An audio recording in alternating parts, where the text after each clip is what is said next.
By 6:30 that morning, two refrigerated trucks were waiting beside a muddy road outside Crowley, Louisiana. Men who had once laughed at the property now stood near the drainage ditch.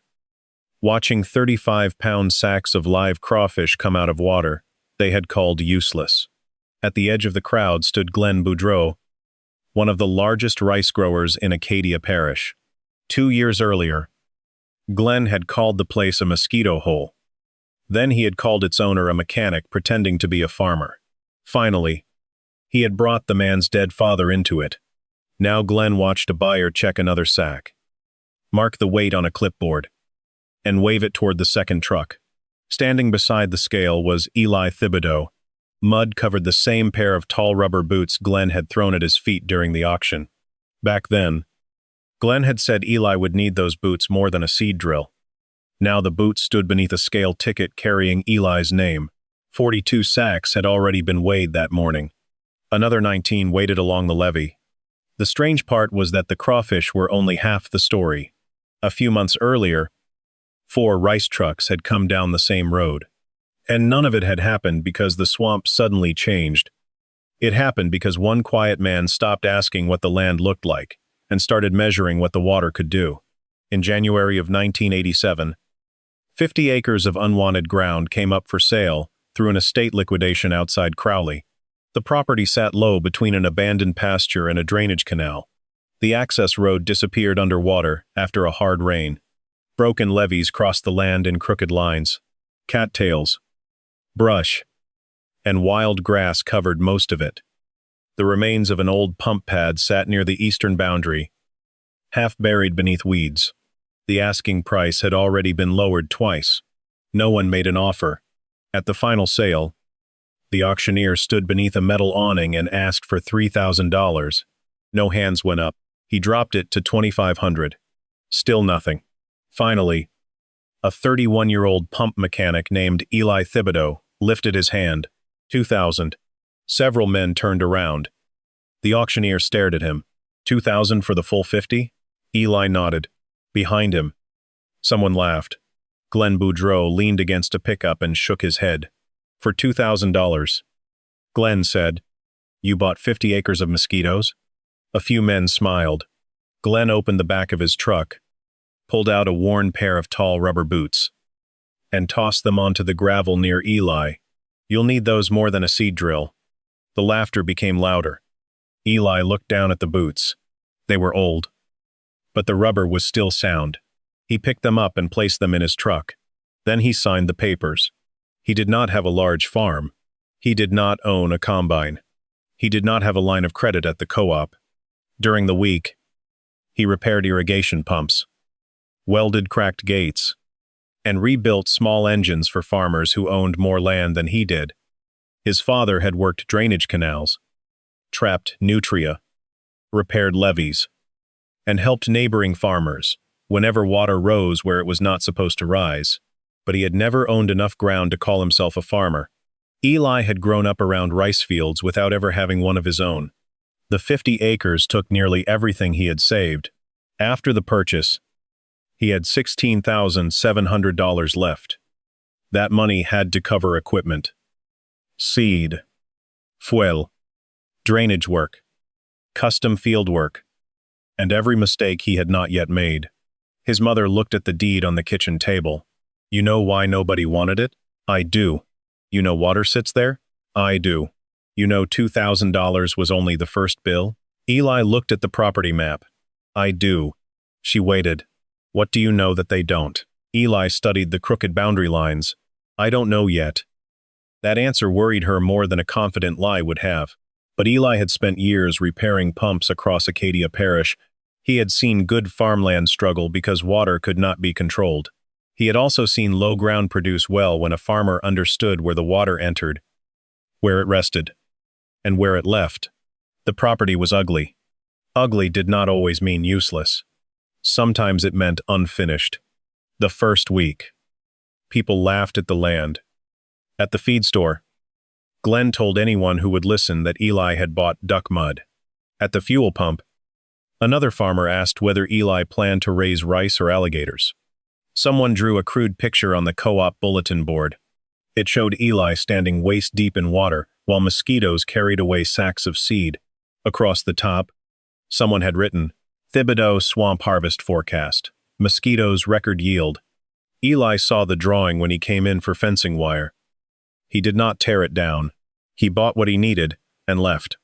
He hauled brush from the access road. He marked the old levee lines. He drove steel rods into the soil and found heavy clay beneath the top layer. That interested him. Clay held water, but holding water was only useful if a man could control it. 2 weeks later, the laughter shifted from the land to Eli himself. At the co-op counter, Eli asked about seed for a 14-acre test plot. Glenn was standing nearby. You planting that swamp? Glenn asked. Part of it. With what equipment?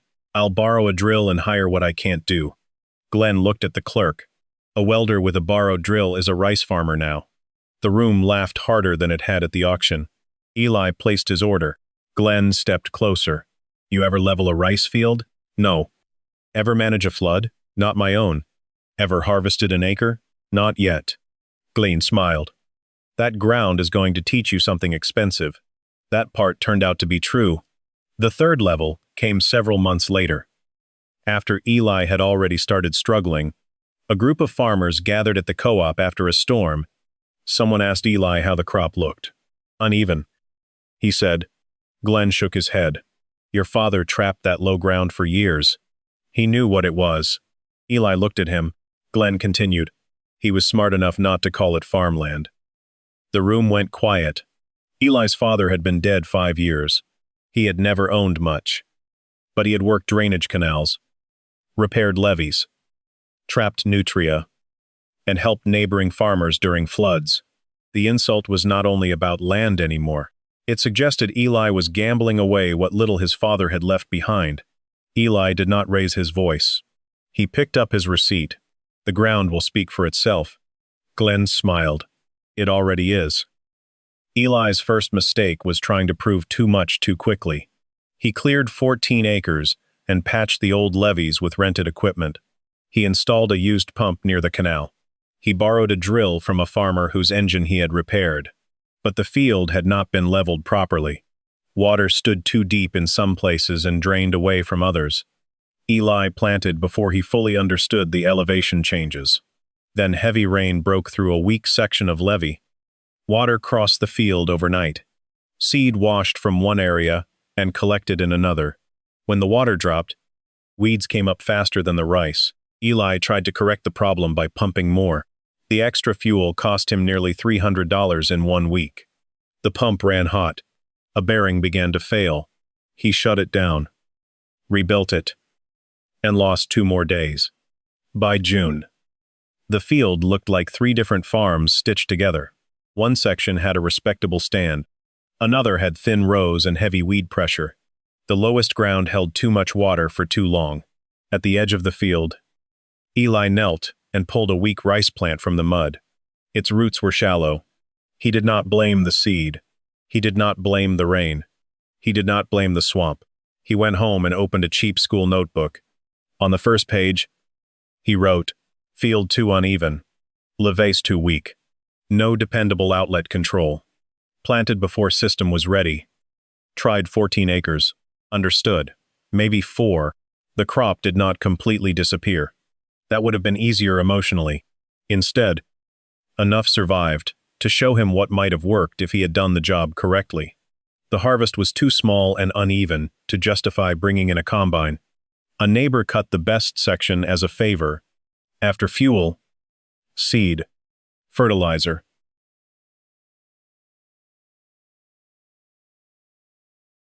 repairs, and custom work. Eli had lost more than $11,000. His savings were nearly gone. At the co-op, someone added a second line to the mosquito drawing. First year yield. 1 notebook full of excuses. Eli read it. Then he opened the notebook and added another pump hour entry. Glenn saw him at the fuel station that fall. Still waiting for the ground to speak, Eli tightened the cap on a diesel can. It did. What did it say? That I rushed it. Glenn expected an excuse. Eli gave him responsibility instead. That left Glenn with nothing to argue against. But responsibility did not refill Eli's bank account. To continue, he needed the best 28 acres, surveyed, shaped, and leveled before the next planting window. The equipment operator gave him a price of $3,600 for the first stage. The payment had to be made by March 1. After that, the operator would move to a large commercial job and would not return until the planting window was gone. Eli did not have $3,600. He still had repair bills. He still needed seed. He still needed fuel. And he refused to borrow against his mother's house. The only thing he owned that could bring enough money quickly was an old aluminum airboat his father had used in the marsh. The boat had dents in the hull, patches along one side, and a rebuilt engine Eli and his father had installed together. His mother watched him wash it before the buyer arrived. "Your father loved that boat?" "I know." "You sure about this?" "No." That was the second honest answer he had given her. The buyer paid $4,800. Eli used $3,600 to reserve the leveling work. The rest went toward pipe, fuel, and a control gate. He watched the trailer disappear down the road. The land had already cost him more than money. Now it had taken something that carried his father's hands in every dent and repair. A week after the airboat was sold, Eli began sorting through old tools in his father's shed. Behind a wooden shelf, he found a rusted tin box. Inside were trapping receipts, pump measurements, hand-drawn drainage maps, and several pages of notes about the low ground Eli had bought. His father had never farmed it, but he had studied it. One note described heavy clay beneath the surface. Another marked a shallow ridge running along the western side. A third showed an old drainage outlet buried near the southeast corner. At the bottom of one page, his father had written, "Water is only a problem when it gets to decide where it goes." Eli carried the papers to an older neighbor named Mr. Landry. Mr. Landry had worked drainage crews with Eli's father. He looked at the map for a long time. "Your daddy knew this ground. Why didn't he farm it?" "Knowing ground and financing ground are different things." Mr. Landry tapped the paper. He saw the clay, saw the ridge, saw where the old outlet was. "So it can grow rice?" Mr. Landry leaned back. "Don't turn a clue into a crop." Eli stayed quiet. "You bought land?" The old man continued. "You haven't built a field. What would you do first?" "Smaller blocks. Better levees. Find the outlet. Level only what you can manage. And quit trying to make all 50 acres prove something at once." That winter, Eli stopped thinking like a man defending himself. He began thinking like a man building a system. He selected the best 28 acres. He left the remaining land untouched, except for drainage and access. The operator arrived before the March deadline and leveled the most workable section. He charged less for several hours of additional work because Eli repaired a leaking hydraulic cylinder on his machine. Eli rebuilt the levees in shorter, more manageable runs. He dug out the old outlet marked on his father's map. It was almost completely buried. The pipe was damaged, but the location was right. He installed a simple control structure and divided the field into smaller water zones. Every evening, he recorded how long the pump ran. He measured how quickly each section filled. He marked where water seeped out. He tracked rainfall. He calculated fuel use. The numbers were not exciting. That was exactly why they mattered. Excitement had cost him $11,000. Measurement began saving him $50 at a time. Mr. Landry visited one afternoon. Eli showed him the notebook. "You're measuring inches? And pump hours?" "Why?" "Because last year I kept adding water without knowing where it was going." Mr. Landry nodded. "You have a field yet?" "Not yet." "Good answer." By March, the levees held through 2 hard rains. By April, the field drained in a controlled pattern instead of emptying wherever the water found weakness. At the co-op, Glenn heard Eli was planting again. "How many acres this time?" 28. "So the first 14 weren't enough trouble?" Eli signed for his seed. "I learned what they cost." Glenn laughed. The clerk did not. He had seen Eli's notebook on the counter. He had seen the pump hour calculations. The laughter was beginning to lose its audience. The second planting looked ordinary. That was the first sign it was working. The rows emerged evenly. Water held where Eli wanted it. The lowest section still needed attention, but it no longer controlled the whole field. Weeds appeared. Eli dealt with them early. A small levee leak opened after a storm. He repaired it before the problem spread. Nothing happened perfectly, but each problem stayed the size of a problem. It did not become a disaster. Then, in late May, the first serious test of the rebuilt system arrived. A night storm pushed branches, grass, and canal debris against the southeast control gate. The metal slide twisted inside its frame and jammed half open. Water began leaving the upper block faster than Eli could replace it. At the same time, the lower block began rising because debris restricted its outlet. If the upper block stayed shallow too long, the young rice would lose the water cover. Eli had planned around. If the lower block stayed too deep, the part of the crop could weaken and the next fertilizer application would become harder to manage. The old version of Eli would have opened every gate and run the pump until the field looked right. This time, he opened his notebook. He compared the depth in each block with the measurements from the previous 3 weeks. The upper block could tolerate several more hours before becoming critical. The lower block could not. He shut down the main pump instead of adding more water. Then he removed the bent linkage from the gate. The bracket had twisted badly enough that it could not be reused. Eli took it to his welding bench, heated the metal, straightened it, and added a reinforcement plate from a piece of scrap steel. By the time he returned, the lower block had risen another ½ inch. He installed the bracket in the dark. The gate moved, but not smoothly. He adjusted it twice. By sunrise, water was leaving the lower block at a controlled rate. Only then did he restart the pump and refill the upper block. He recorded every hour.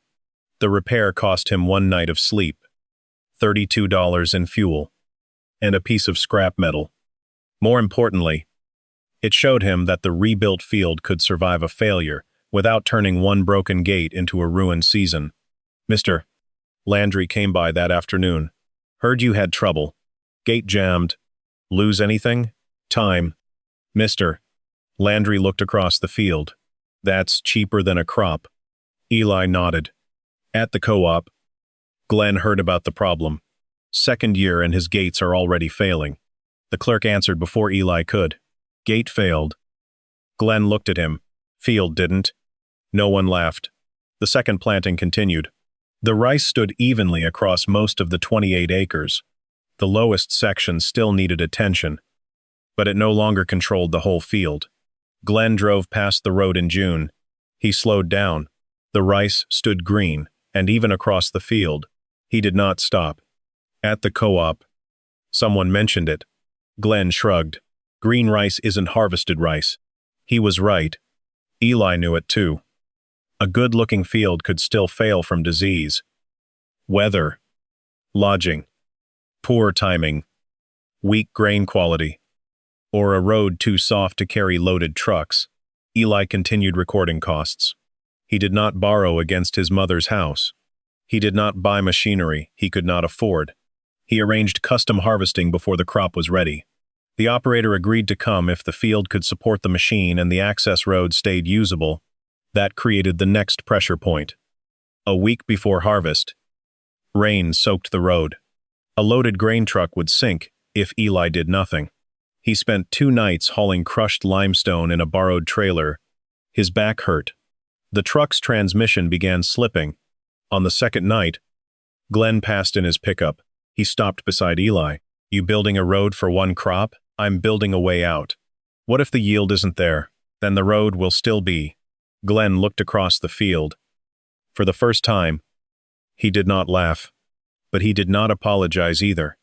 The combine arrived on a hot August morning. Eli stood at the edge of the field while the header entered the rice.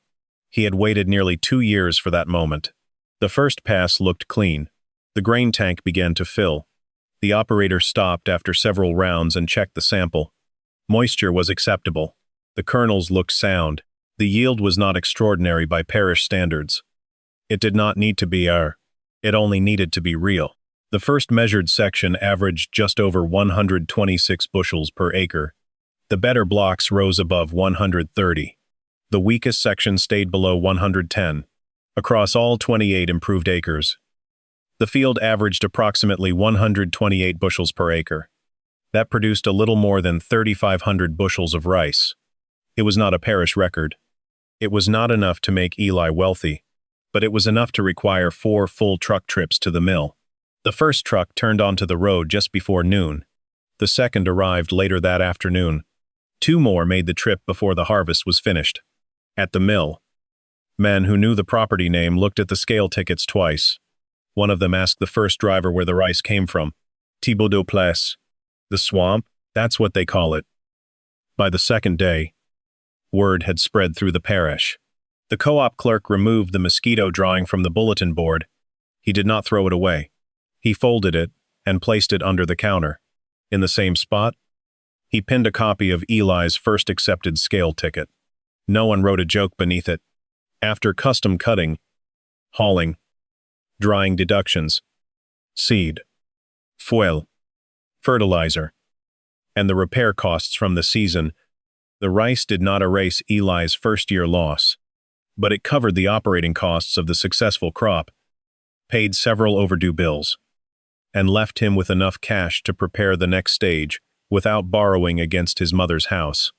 The harvest settlement was not a fortune. It was proof with a number attached to it.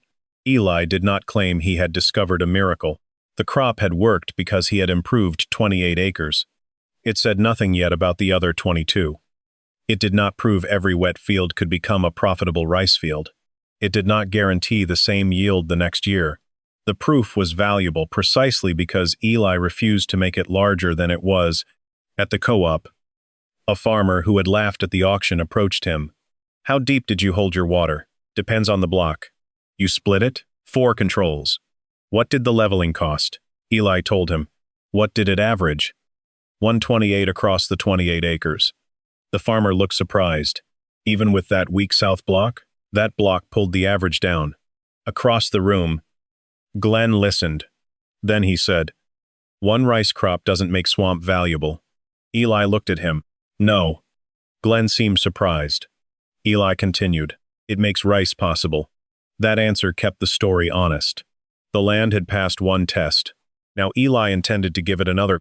Before harvest, Eli had spoken with a crawfish buyer named Ray Fontenot from Lafayette.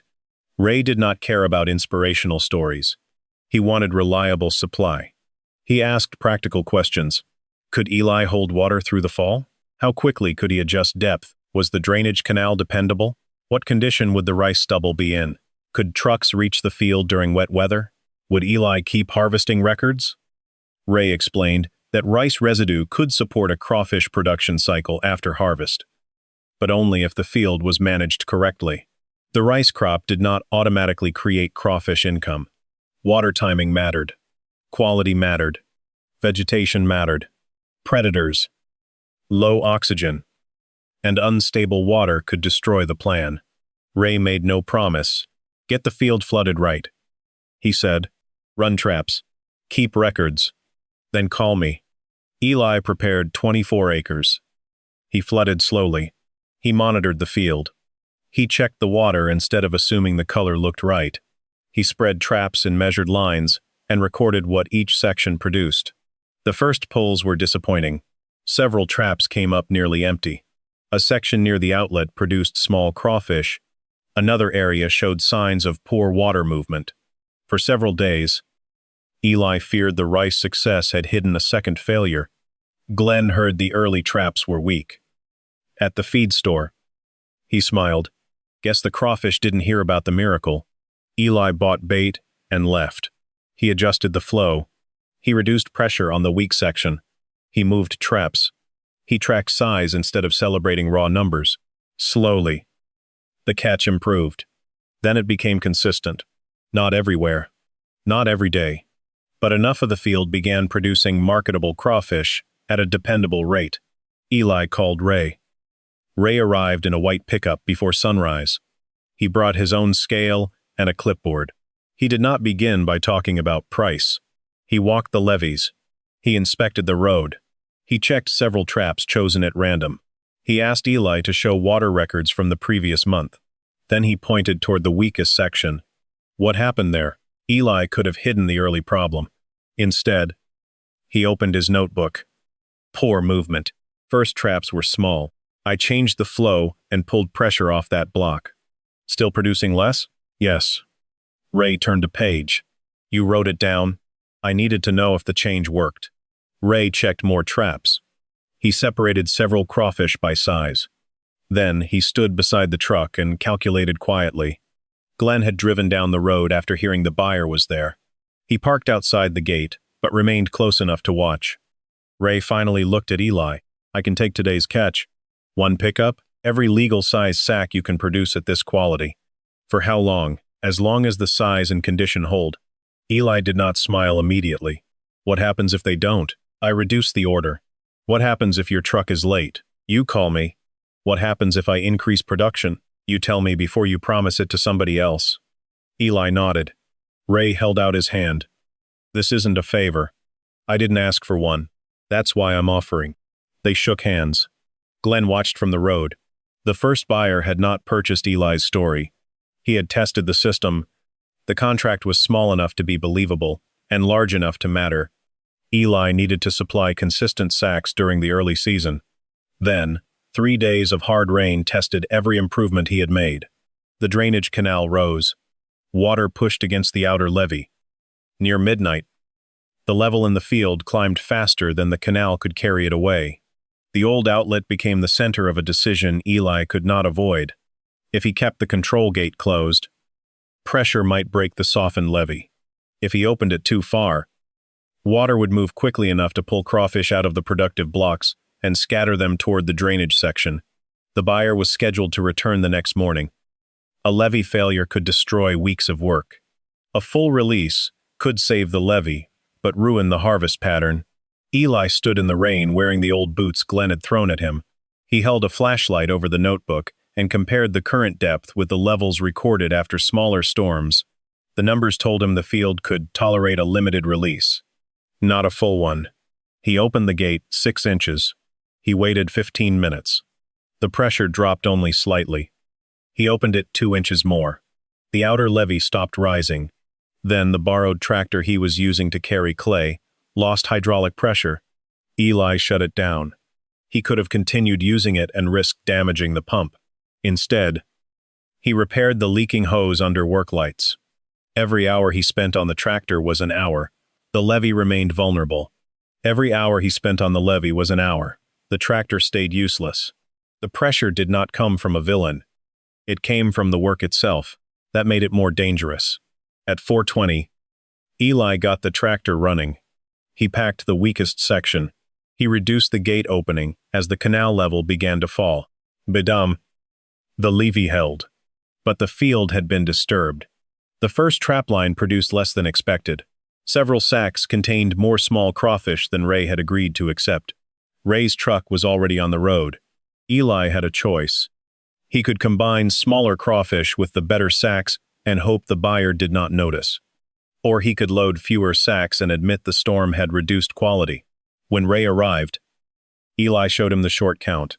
Storm affected 2 lines.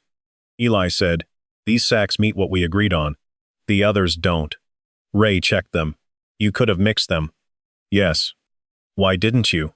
"Because you'd find out after I got paid." Ray looked toward the repaired levee. "How soon can you recover?" 3 days if the water settles. Longer if it doesn't. Ray looked at the notebook. "You opened the outlet? 8 inches at the highest point. Then reduced it. How'd you choose 8? Past water levels. 6 wasn't enough. More than 8 would have moved too much water." Ray wrote something on his clipboard. "I'll be back in 3.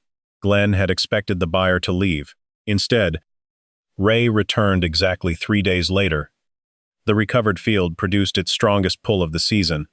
That morning, Glenn was leading a small meeting at the co-op. He had invited several rice growers to hear him speak about productive acreage, drainage investments, and land that justified improvement. Through the front windows, the men could see the road. A refrigerated truck passed first. Then a second one followed. Both turned toward Eli's property. Someone near the window stood up. Those going to Thibodeaux? The co-op clerk nodded. Glenn continued speaking. But fewer men were looking at him. A farmer who had attended the original auction moved toward the glass. Glenn? Is that the swamp you said wouldn't grow anything? No one laughed. The meeting ended early. Within half an hour, several pickups were parked near Eli's drainage ditch. Before sunrise, Eli's sacks had lined the edge of the road. Ray's first truck was nearly half loaded. A second truck had come because the buyer had added Eli to a larger pickup route. By the time the crowd arrived, 42 35-pound sacks had been weighed. 19 more were waiting. The total for that morning came to 61 sacks, or just over 2,100 pounds of marketable crawfish. Men stood near the scale pretending they had stopped for ordinary conversation. Glenn arrived last. The scale hung from a metal frame. Each sack was weighed. Each weight went onto Ray's sheet. The name at the top read, Thibodeaux, Rice Field Rotation. Eli stood in the mud, wearing the old auction boots. One of the men from the original sale touched a sack with his boot. All this came off that $2,000 swamp? Eli looked at him. No. The man frowned. Eli pointed toward the levees. Road, pump, outlet, and control structures. It came off the field we built on it. Ray heard him. That's the difference, the buyer said. He looked toward the men gathered by the ditch. You all kept pricing the mud. He built value into the water. Glenn crossed his arms. Crawfish prices went up. Market changed. Ray shook his head. The market gave him a place to sell. He pointed toward the field. It didn't build that. Glenn looked at the trucks. Ray continued. I checked closer places. Some had crawfish. Some had water. Some had roads. He had a rotation I could schedule. The crowd went quiet. It was not dramatic applause. No one cheered. Something more important happened. The questions changed. A farmer who had mocked Eli asked about the control gates. Another asked how many acres he flooded after harvest. A third wanted to know how long it had taken the field to recover after the storm. Then the co-op clerk, standing within earshot of Glenn, asked, You still have Ray's number? That was the moment the laughter ended. Not because Glenn had been humiliated, not because Eli had shouted back. It ended because the men who once called the property worthless now wanted access to the system built on it. Over the rest of the season, Eli's 24 crawfish acres produced steadily enough to remain on Ray's route. The daily totals rose and fell with weather, water quality, and size. Some mornings produced fewer than 20 sacks. The strongest morning produced 61. By the end of the season, Ray's tickets showed 408 accepted sacks, at 35 pounds each. That came to 14,280 pounds of marketable crawfish. Not every crawfish pulled from the field was sold. Smaller ones were returned. Weak sacks were held back. Several trap lines were shut down early when quality declined. After bait, foil, replacement traps, labor, handling costs, and buyer deductions, the crawfish cycle cleared a little more than $5,900. That number mattered. It did not replace Eli's pump repair income. It did not repay every dollar from the failed first season. It did not make the 50 acres worth a fortune overnight. But the rice had covered the cost of the successful crop and restored working cash. The crawfish added a second return from the same controlled water system. Together, they proved that the value of the property did not depend on one lucky harvest. The 50 acres did not become a gold mine. Some areas remained too low. Several acres stayed in drainage and access. One block never produced as well as the others. Eli still repaired pumps for income. He still hired custom harvesters. He still watched every dollar. But the property was no longer valued by its appearance. It was valued by what the system could repeatedly produce. By the next rice season, 3 farmers visited to study the levees. One had laughed at the auction. Another had called Eli a pretend farmer. Eli showed both of them the water controls. He also showed them the notebook from his failed first year. Start here, he said. The first page still read, tried 14 acres, understood maybe 4. He did not hide the failure. The failure was part of the product. Glenn did not ask for help immediately. Instead, he decided to prove that Eli's success had come from a rising crawfish market rather than from anything special Eli had built. Glenn owned a low field near the bayou. He had more money, newer equipment, and better access than Eli had ever possessed.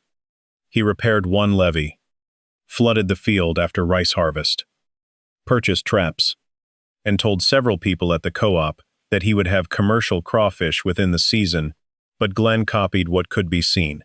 He did not copy the years of measurement behind it. He did not divide the field into manageable water blocks. He did not keep pump hour records. He did not track differences in production between sections. When water quality weakened in one corner, he increased flow across the entire field. When trap counts fell, he moved traps without recording where the better catches had been. He had crawfish, but he did not have a dependable schedule. When Ray inspected the field, Glenn expected his acreage and equipment to settle the question. Ray checked the traps. He asked for water records. Glenn had none. He asked for production by section. Glenn had totals but no locations. He asked what happened after the last heavy rain. Glenn answered from memory.